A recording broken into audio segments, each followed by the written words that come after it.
My name is Andrew Eriks. I lived once in a city called New York. My mother is Terry Eriks. She's in the phone book. If you know the city and you read this, find her. Don't show her this, but tell her I love her and that I'm trying to come home. Please do this. It all started when I decided, around the time that I turned 25, that it was time for me to give up taking my backpack in to work. It would make me look more mature, I thought, if I weren't lugging around a book bag everywhere like a high school student. Of course, this meant that I had to give up reading in the subway in the mornings and afternoons since I couldn't quite fit my paperbacks into a pocket. A briefcase would have been out of line since I was working in a factory, and messenger bags always seemed a little, I don't know, fruity to me. It's too purse-like for my liking. I had an MP3 player, which helped pass the time for a while, but when it broke, it would shut down at the end of every song if I didn't skip to the next track manually, so I gave that up too.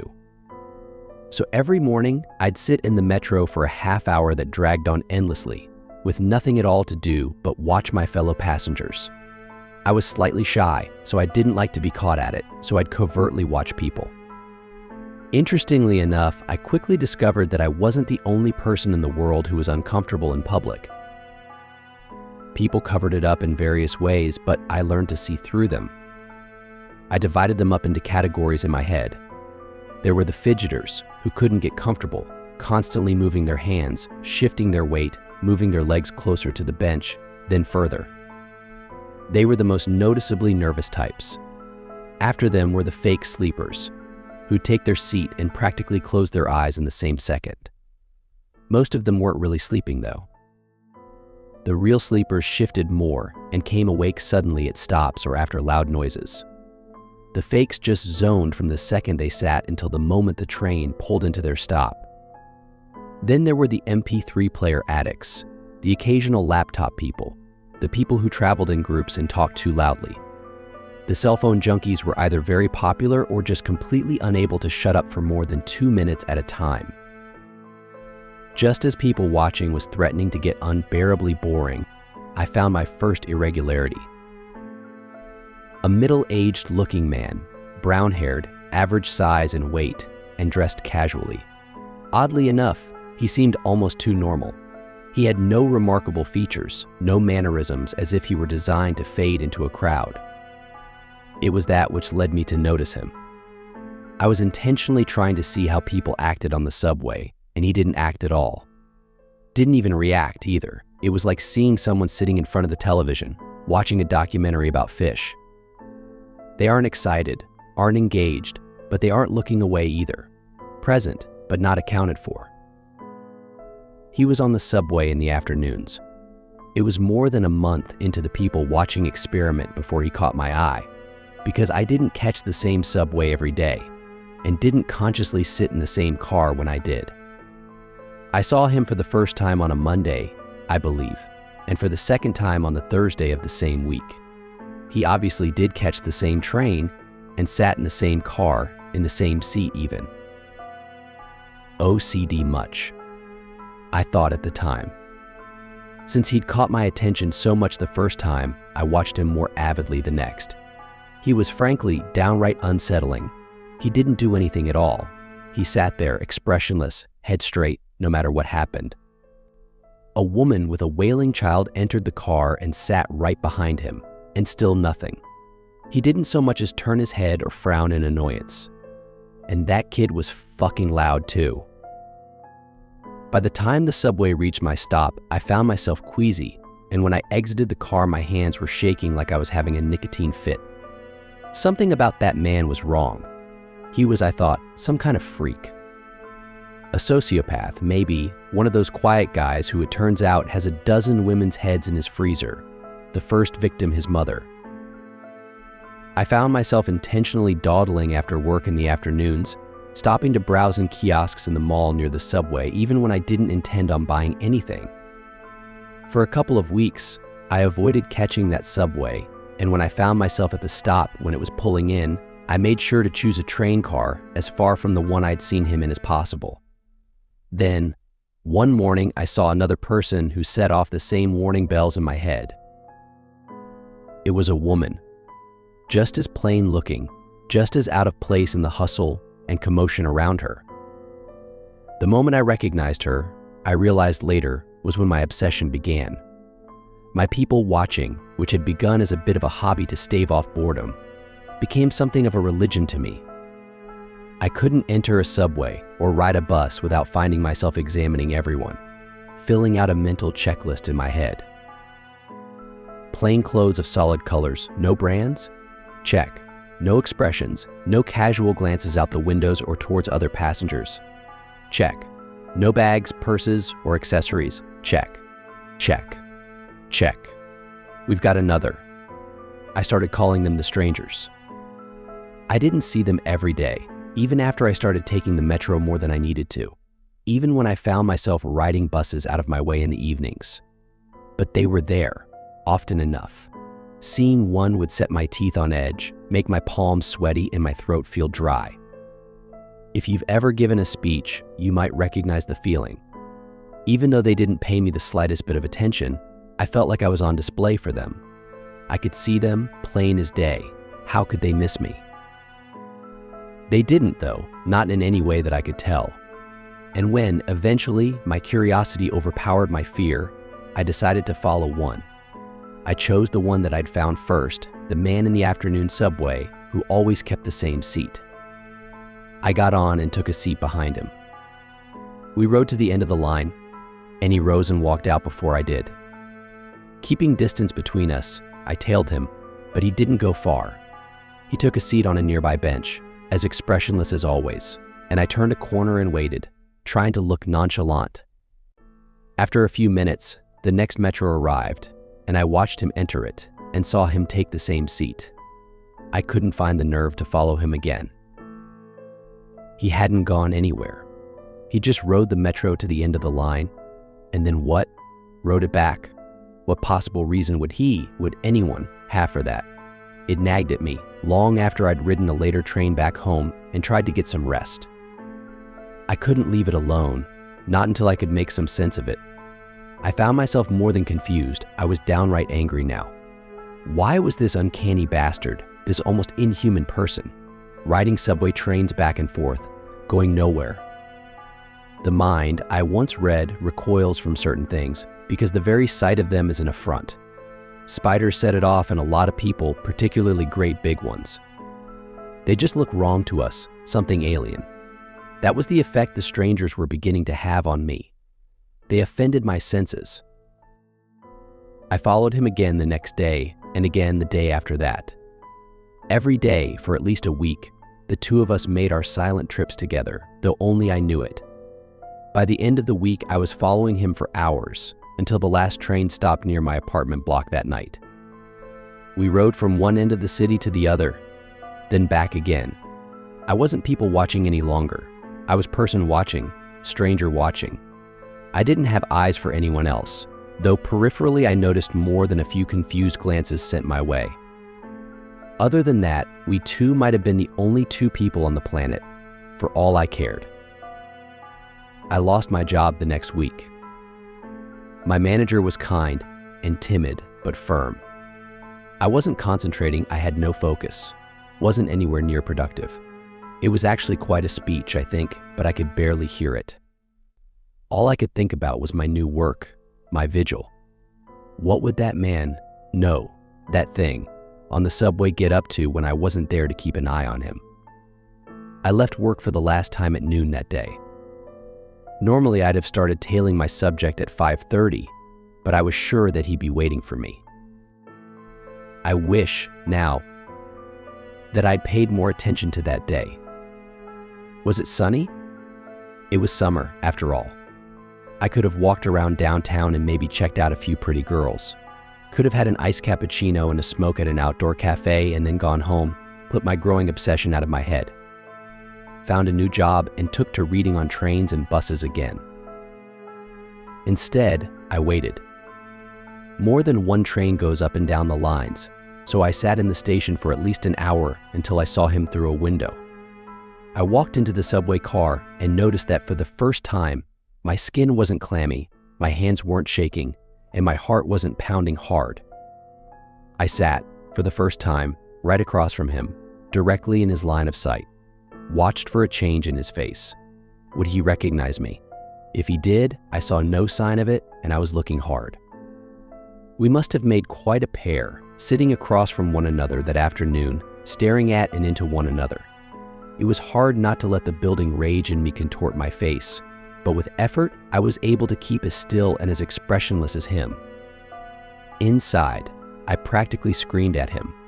"React to me, you fucking asshole. See me, damn it. I know you for what you are." I didn't, though, and my silent demands weren't answered. Not the first trip around, or the second, or the third or 10th. We rode far into the night together, and at each terminus we got out together and waited. I sat right beside him on the bench, watching him from the corner of my eye, and still got nothing from him. But two could play that game as well as one. Finally, we made our last trip together. I had him and knew it. Last trip of the night before the train stopped running. I'd always let him get away from me at that point, because the end of the line is a long way from my home, and the buses stop running at the same time as the subways. But this time, I'd follow him, finally see what he was when the train stopped running. I'd get some answers, maybe.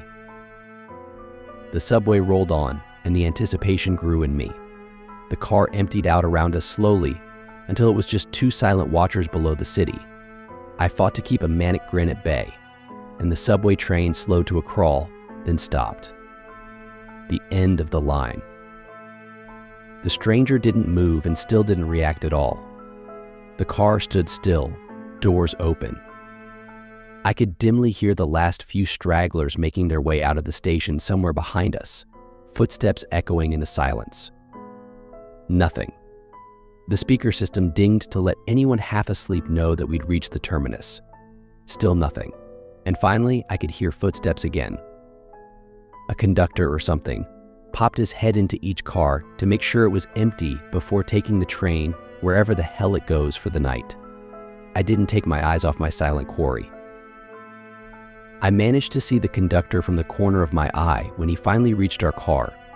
He looked in, his eyes roamed over us, and a puzzled look came over his face. He blinked a few times and paused.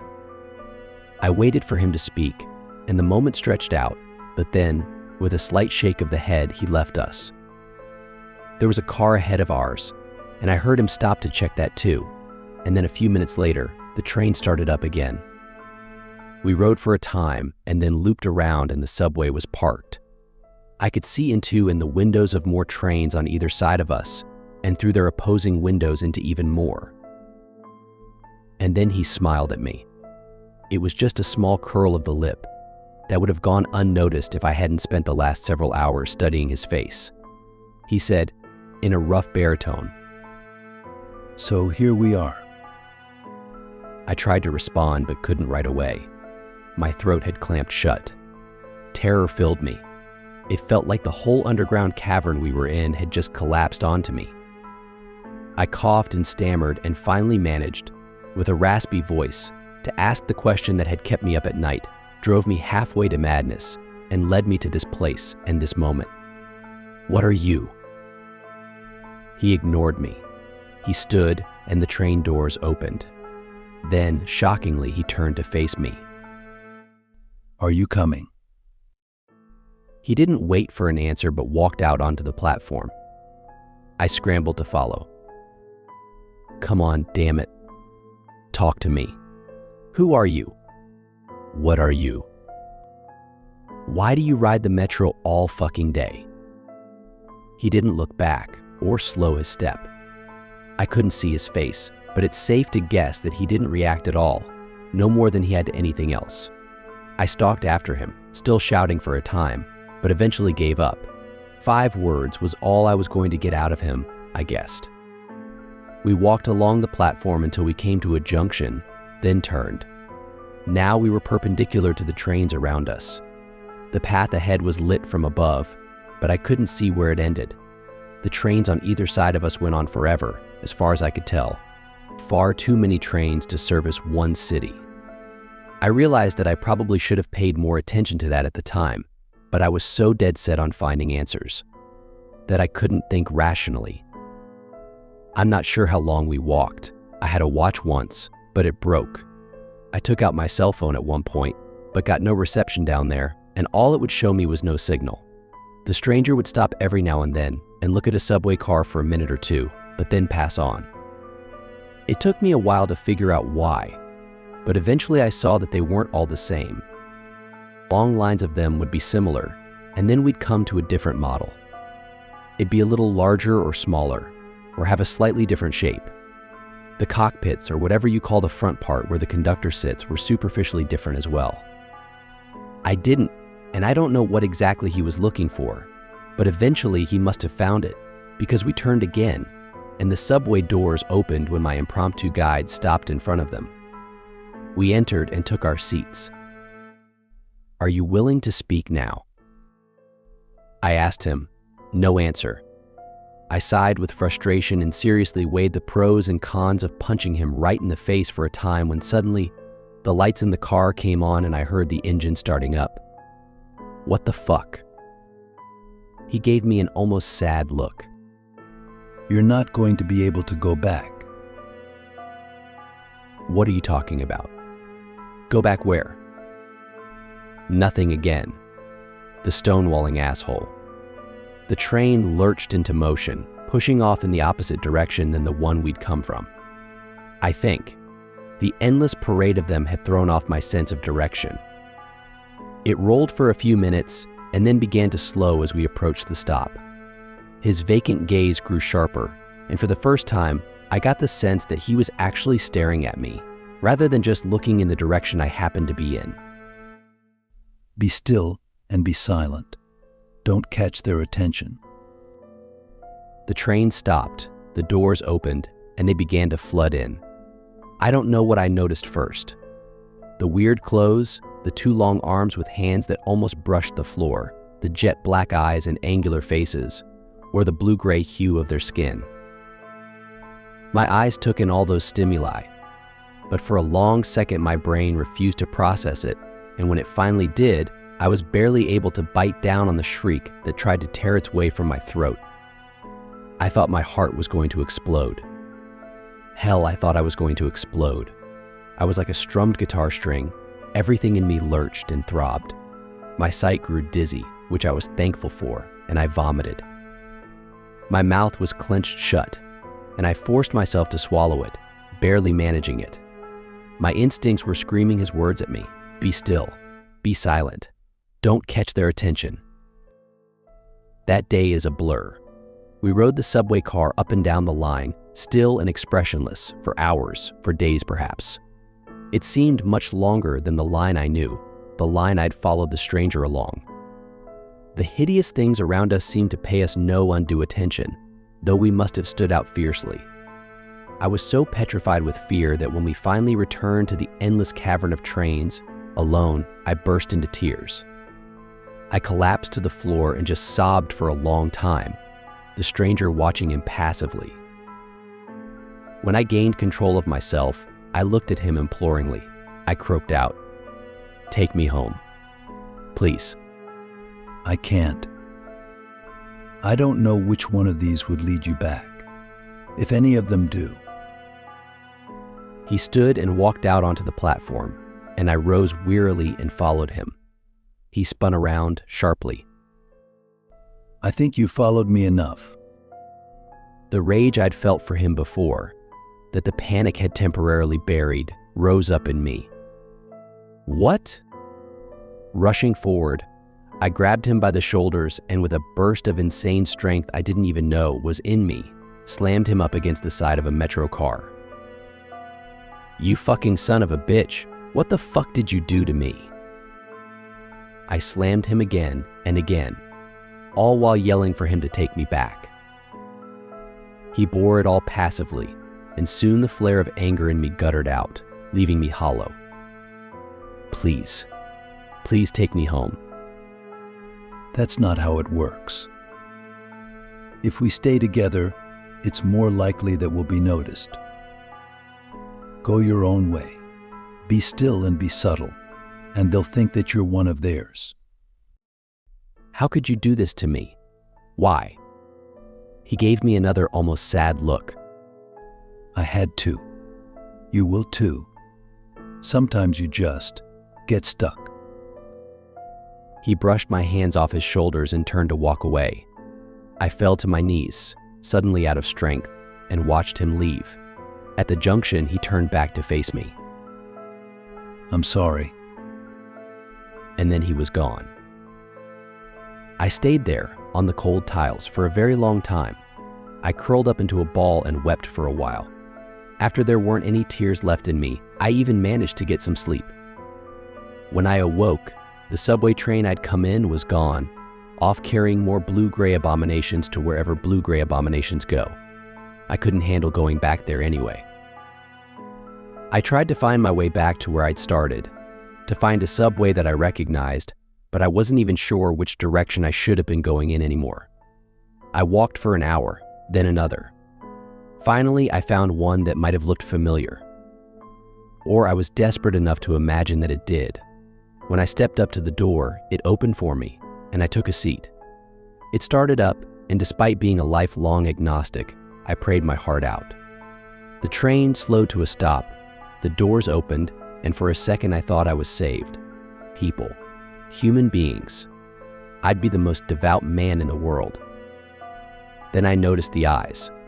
Specifically the third, large eye in the center of their foreheads. Well, fuck you then, God. You just lost a devotee.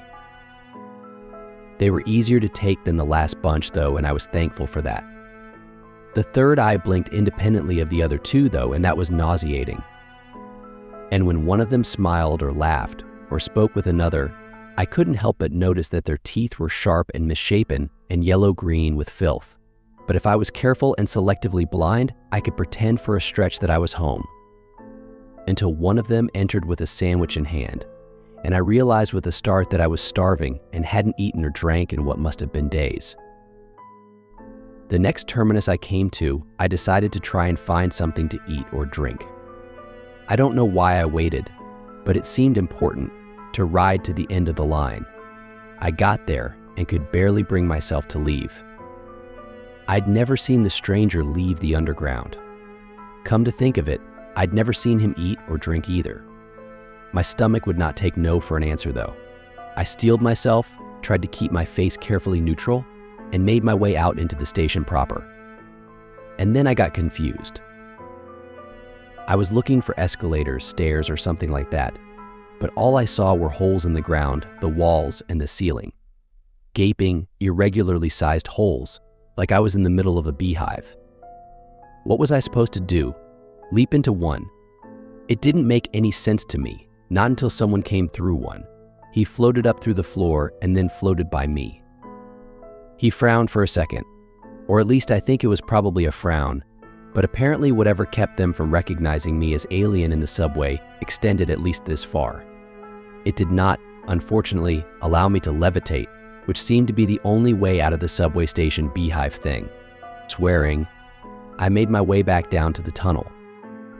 I was angry, lost, starving, and I'd been abandoned to a fate that, if it wasn't worse than hell, was at least twice as stupid and 3 times as nonsensical.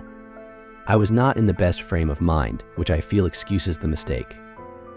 Normally, I take corners with a wide berth, because everyone knows that if you just dart around a corner sharply in a public place, chances are decent that you're going to walk right into someone.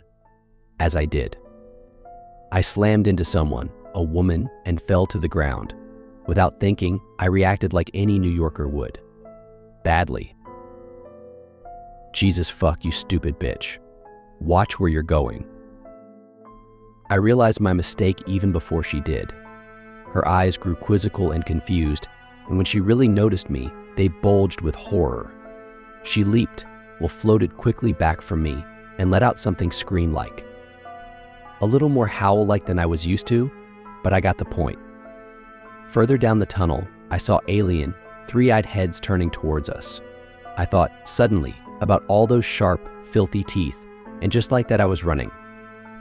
The subway train wasn't there, but there was a walkway along the tunnel, for the repairmen, I assume. That's who'd use it where I'm from anyway. I took it at full speed and just kept running until each breath felt like getting stabbed. I stopped, panting, and looked back. The tunnel had curved, so I couldn't see the light any longer, but nobody appeared to be following me. Sadly, however, going back, though, was not an option. I continued forward in the dark for a long time. Eventually, I came to a small opening in the wall and stopped there for a rest. Hunger, despair, and a full-speed terrified run had all left me absolutely drained. I probably would have wept again, which seemed to be all I was capable of lately. But it just seemed like too much work. I sat against the wall, legs splayed out, and imagined I was beating that bastard stranger to death with a hammer. It was a relieving image. A rat was shuffling around nearby in the dark. Every so often, I would kick out a foot to scare it away, but after a time I didn't even bother with that. Rabies or any other disease it might be carrying would be a blessing compared to endless traveling through the subways of strange worlds, lost, destitute, and alone. When it crept near me again, I didn't shoo it off.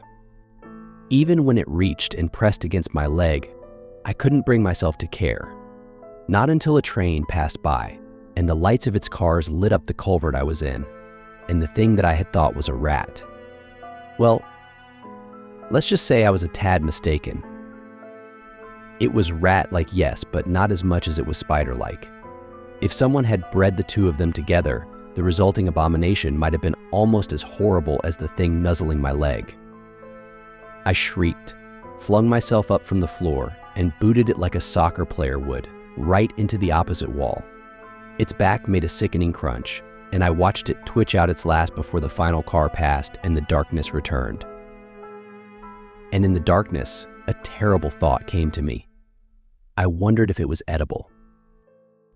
I didn't want to, and I gagged just imagining it, but I was hungry, and there was no guarantee that I'd be able to find food in this place, or ever again.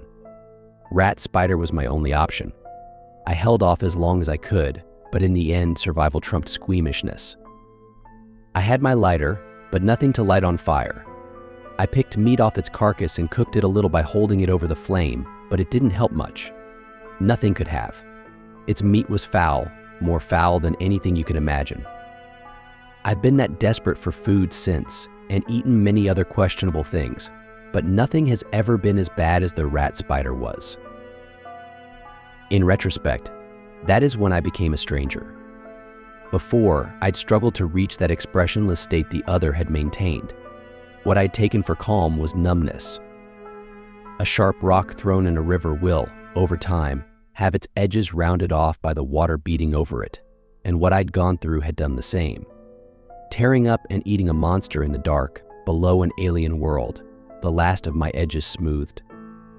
By the time I left the darkness and came back into the tunnel, I was as expressionless and empty as the one who'd led me here had ever been. That was not the worst of it, though. The worst came later, the first time I got stuck. The stranger had mentioned it, but in the state I'd been in, I had hardly noticed. One night, at the end of the line, I was asked to leave the train. The world was one of the closer to normal ones. The people were almost human, as I recognized it. They were orange, sure, and hunchbacked, but other than that, they were practically normal. After the last world, where the people had been hideously overweight, six-breasted hermaphrodites with no noses, the orange guys were pretty much beautiful to me. I thought, at first, that the conductor was talking to someone else, but I was the only one in the car. Moreover, I understood him. The oranges certainly hadn't been speaking English all day, but I could understand what he was saying. When I stood, I began to realize why. I couldn't stand up straight. I was hunchbacked, and as I saw in my reflection against the window as I exited orange, I pieced together the rest from there. Stuck meant that I was trapped in this world, for some reason, and stuck looking like them as well. This would be handy if I wanted to take the opportunity to leave the subway station, which is possible most times, but requires a lot of care and is quite overwhelming. Alien worlds are a little revolting, I've found. You try to compare them to your own, but the differences are so vast that it just makes you sick. I left that subway, Anyway, because it was clear I wasn't returning to the central hub. That's what I'd taken to calling the infinite line of subway trains that night. Or any other night. I soon found out that whatever had let me go unnoticed wasn't working any longer. I considered briefly staying, but this place wasn't home and could never be. Even if they looked like me, their culture was bound to be different. That was a lesson I'd learned before. Even worlds where the people are absolutely indistinguishable from me are fraught with danger. I was once in a world where people looked just like me. Well, actually, they looked Brazilian, but that was more than close enough, and learned the hard way that the gesture that to me means hello meant something gravely insulting. Insulting enough that I'd been beaten half to death while a crowd looked on with approval. Besides, even if that place had a culture I could fake, I didn't want to stay. I wanted one of two things: to find my way home or to find the stranger who'd set me on this path and beat the shit out of him. Nothing else would do. So I wanted to move on. I wasn't sure, though, if I could do to some poor sucker what had been done to me. Could I really force someone else to wander the eternal underground like me? Well, it turned out that I didn't have to. After a few months, one of them did notice me and began to follow me for weeks. I very carefully made it seem like I hadn't seen him, just like the stranger had. But I was torn between the desire to warn him away and the desire to bring him to the end of the line so I could leave his dismal world already. The last night, he followed me to the end of the line, just as I had once done. He hadn't managed to work up the nerve to sit right across from me, though, and as soon as the train stopped at the terminus, he rushed off. I waited, hoping the conductor wouldn't see me and I could continue on, but to no avail. I left the car, and the metro rushed off without me, and I cursed inside. As I walked around the corner towards the ticket booths, the young man who'd been following me attacked. He had a wicked, curved knife and should have caught me by surprise, but I'd been traveling through hostile alien worlds for several years. My reflexes were sharp. We struggled, viciously, before I managed to wrestle the knife from him. I don't know how it got in his neck. I don't think I wanted to kill him. I hadn't even been that angry, remembering my own building rage from so long before. Afterward, as he lay there bleeding out, I got pissed. I kicked him repeatedly, shouting, "You dick, you were supposed to follow me." I fled the scene of the crime, but not for long. I was there bright and early the next day to catch the first subway of the morning. And that night, when I rode it to the end of the line, I was invisible to the conductor again. I guess you can either kill them or bring them with you if you want to return to the central hub. I was invisible again, but I was also orange and hunchbacked still. I stayed that way until the next time I became stuck. The next time I killed, that one went much faster. I didn't wait for her to follow me. Once I was recognized as a stranger, I recognized her as the next one, and I made my choice. I won't bring anyone else into this. It makes me wonder, though, about the stranger who inducted me. I wonder what he originally looked like and whether he knew he could have killed me. I wonder, too, about the others I saw back home and the rare few I come across since I left. Do they kill them or take them? And whichever one they choose, do they consider it a mercy? I can't bring myself to talk to them, to ask. We're damned either way, and the damned should suffer in solitude. I've killed 15 of them now, and I've gotten very good at it. But I've made a decision. I'm done killing innocents, at least. Before I returned to the central hub, I filled a backpack with as much paper as I could cram into it, and I wrote this story.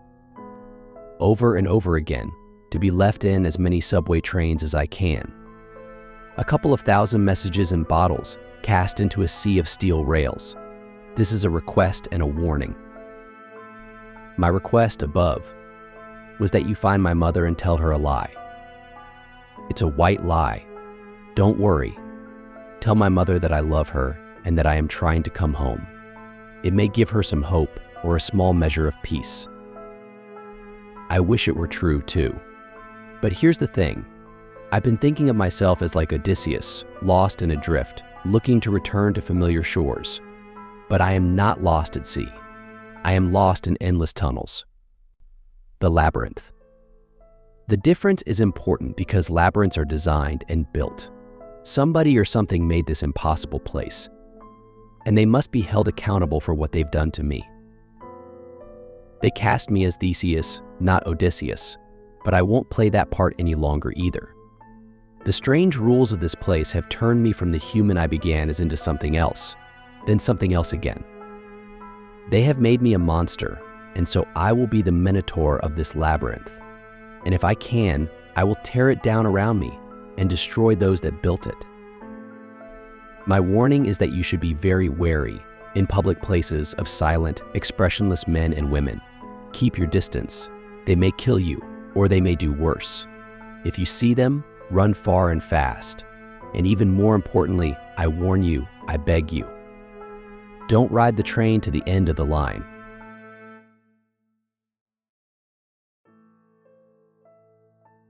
For more chilling stories, like and subscribe.